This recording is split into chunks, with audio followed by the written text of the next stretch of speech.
కామారెడ్డి జిల్లా నిజాం సాగర్లోని జవహర్ నవోదయ విద్యాలయంలో విధులు నిర్వహిస్తున్న 4 ఉపాధ్యాయులు కొంతకాలంగా తమతో అసభ్యకరంగా ప్రవర్తిస్తున్నారని ఇటీవల కొందరు విద్యార్థినులు పూర్వ విద్యార్థుల వద్ద మొరపెట్టుకున్నారు. వారు ఉన్నతాధికారుల దృష్టికి తీసుకెళ్లడంతో మొదట పోలీస్ కేసు నమోదు చేయడంతో పాటు ఒక ఉపాధ్యాయుడిని కర్ణాటకకు బదిలీ చేశారు.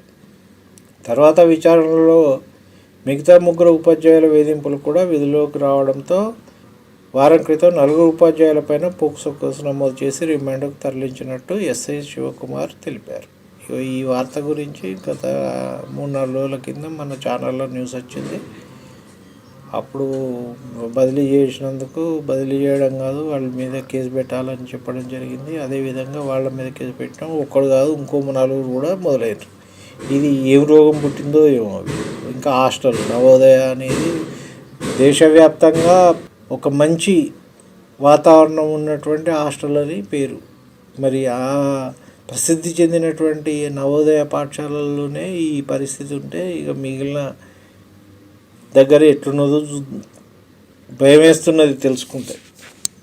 అయినా ఉపాధ్యాయులు వృత్తే ఒక పవిత్రమైన వృత్తి. ఇటువంటి దరిద్రులు ఉపాధ్యాయ వృత్తిలోకి రావద్దు, ఇంట్లో కూర్చోవాలి.